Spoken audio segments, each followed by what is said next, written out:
Bore కొట్టి web series కోసం వెతుకుతున్నారా? అయితే హాట్‌స్టార్‌లో రీసెంట్‌గా రిలీజ్ అయిన 'చట్నీ సాంబార్‌ని' తప్పకుండా ట్రై చేయండి. మూవీ విషయానికెళ్తే ఇందులో అమృత హోటల్ ఓనర్ రత్నబాబు గారు ఒక లాస్ట్ విష్ అనేది కోరుకుంటారు వాడి కొడుకుతో. వాళ్ళ కొడుకుతో చెప్తాడు, నాకు చెన్నైలో ఆల్రెడీ ఒక అమ్మాయి ఉంది. అమ్మాయితో పరిచయం ఉన్నది. ఆ పరిచయం ఏర్పడడం వల్ల తనకి ఒక కొడుకు పుట్టాడు. ఆ విషయం రీసెంట్‌గా నాకు తెలిసింది. తనని ఎలా అయినా ఈ ఊరిని తీసుకొని రావాలి అని చెప్తాడు. అదే తన లాస్ట్ విష్ అని కూడా చెప్తాడు. క్యారెక్టర్ వచ్చేసి చాలా బాగా ఉంటుంది. ఎందుకంటే వాళ్ళ నాన్న లాస్ట్ విష్ అయినా కూడా ఎవరు కూడా ఒక ఫ్యామిలీలోకి అన్నయ్యగా ఇంకోరిని ఒప్పుకోరు. కానీ ఈ అబ్బాయి మాత్రం తొందరగా వాళ్ళ అన్నయ్యగా అంగీకరించి ఫ్యామిలీలోకి తీసుకొస్తాడు. అలాగే అందరు కూడా తనని అంగీకరించాలని కోరుకుంటాడు. యోగిబాబు గారు రావడం అయితే ఇష్టం లేకుండా వస్తారు. బట్ వచ్చిన తర్వాత వాళ్ళ నాన్నగారి గురించి అన్ని నిజాలు తెలుసుకుంటారు. కానీ వాళ్ళ నాన్న క్యారెక్టరే లాస్ట్ లో కొంచెం బాగోదు. కొంచెం సెల్ఫిష్ లా అనిపిస్తుంది ఆయన క్యారెక్టర్ లాస్ట్ లోని. అలా అనిపించకుండా ఉండుంటే మూవీ ఇంకా బాగుండు అనిపిస్తుంది. వాళ్ళ బ్రదర్ క్యారెక్టర్ మాత్రం చాలా బాగుంది. యోగిబాబు గారు అయితే బాగా చేశారు. బోర్ కొడుతుంది అయితే అని మాత్రం చెప్పను. బట్ అలాగా మూవీ వెళ్ళిపోతుంది. మదర్ క్యారెక్టర్ మాత్రం చాలా బాగుంది. ఆవిడ క్యారెక్టర్కే ఈ సినిమాలో చాలా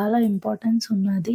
బట్ ఆవిడ ఎక్కువగా ఓవరాల్ గా మూవీ అయితే 6 ఎపిసోడ్స్ బాగానే ఉన్నాయి. థర్డ్, ఫోర్త్ ఎపిసోడ్ కొంచెం స్లోగా ఉంటుంది. వీళ్ళ మదర్ క్యారెక్టర్ బాగోదు.